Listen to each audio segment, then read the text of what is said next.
Can you believe it's been 7 years since the last game directed by Hideki Kamiya, The Wonderful 101? It doesn't feel like that long ago, and yet it's taken that amount of time for the game to jump ship from the Wii U onto other platforms. Wonderful 101 is absolutely a game you should play if you're a fan of action games, especially those directed by Kamiya, or action games inspired by his work. Thanks to the Wonderful 101 Remastered, getting your hands on this game has just become a lot easier. So I'll first be giving some thoughts on the port quality, and then since I haven't really talked about this game much on the channel, I'll give some thoughts about the game in general. My experience with Remastered is based on the PC version of the game, so I can't speak for the latest console ports. Wonderful 101 ran at an unlocked, pretty unstable 60 FPS on Wii U, but on PC I'm happy to report I was locked in at 60 FPS all the way up to 4K. Well, kind of. It was actually locked at 59 FPS until I downloaded a fan patch, so if you want that extra frame and you're not getting it, keep that in mind. Unfortunately, it doesn't go up to 144 FPS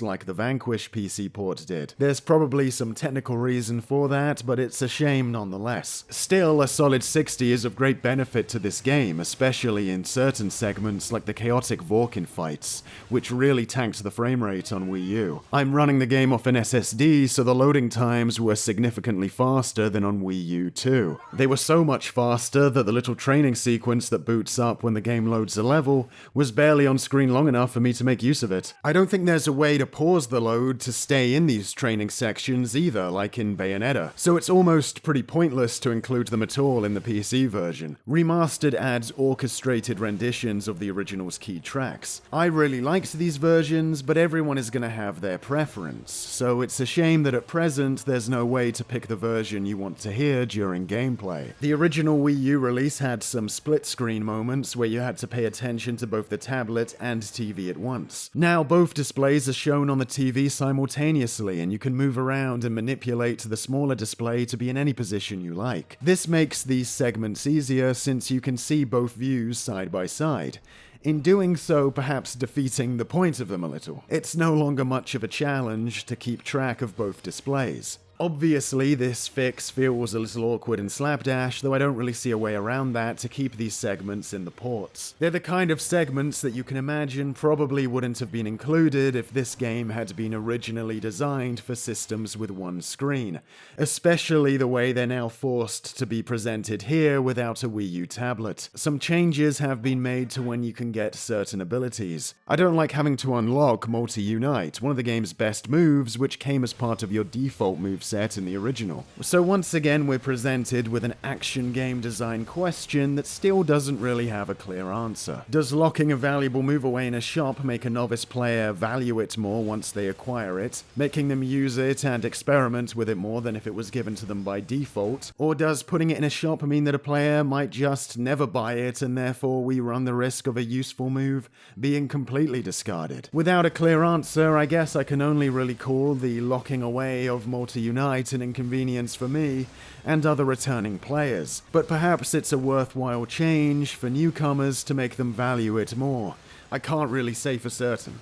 Let's just hope everybody does buy it. It's one of the most enjoyable and useful abilities to experiment with. It's crazy to think it was such a last-minute addition to the original game. Moves like Unite Bomb seem almost tailor-made to be used in conjunction with Multi-Unite. Overall though, if you haven't played Wonderful 101 before, I think this is a more than valid entry point. The performance and resolution upgrades are such an immense objective improvement that they outweigh the more subjective lateral changes in the rest of the port. If you already played through Wonderful 101 on Wii U like me, I still recommend playing Remastered if it's been a while. Wonderful 101 is a game that asks a lot of you when it comes to figuring out how your abilities work and how to appropriately use them in each given situation. You have to really experiment with how each move reacts to each enemy. There's a lot of trial and error, and when you're not getting it right, things can get frustrating. Once you develop an understanding of what each situation requires of you though, on a second playthrough the game moves along at a much smoother, I think more intended pace. Playing Remastered was much more enjoyable than my initial 2013 run of the game, thanks of course to the knowledge I picked up in that run. The learning curve Wonderful 101 presents, I think, is going to be the biggest hurdle for most players. I don't know how to really help newcomers to get around this, other than giving some reassurance that even though it can seem hard to get to grips with at first,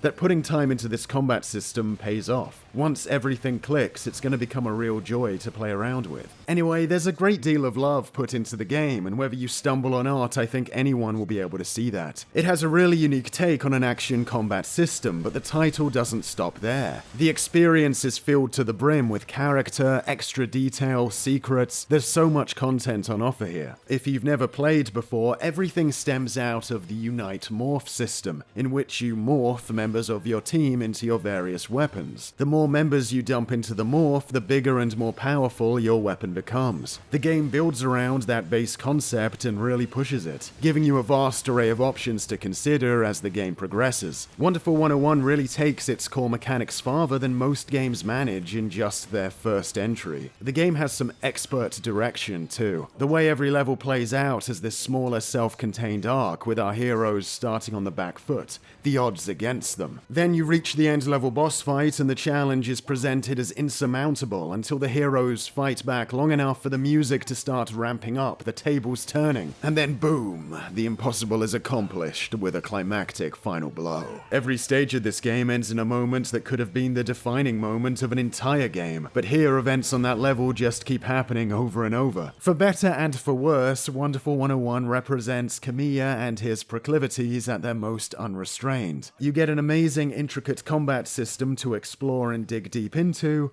but that combat system gets interrupted by other unrelated activities far more than in the average action game. Usually these unrelated activities will come in the form of some kind of shmup, which we know is a genre Kamiya has a serious affinity for. In theory, there's nothing wrong with a game like that existing. There's no reason a game can't be filled with segments of simple, one-off, context-sensitive gameplay and have really in-depth, complex combat during the rest of the title. It's of course better than everything being simple. I think where the disconnect lies for me is that since there's usually no progress penalty for dying in this game other than a drastic reduction in end-level rank, essentially making those ranks your main measure of success, the random shifts away from the core mechanics to surprise shoot-'em-up segments or something can be frustrating. It hurts to nail performance in the combat only to get your end-level rank tanked by a test of skill in some less present, totally unrelated field of gameplay. I think most of the issues I have with Wonderful 101 tie back to how it handles the game overs. I do think not setting the player back when dying was a mistake. This basically allows a player to beat the game by just chipping away at enemies taking damage,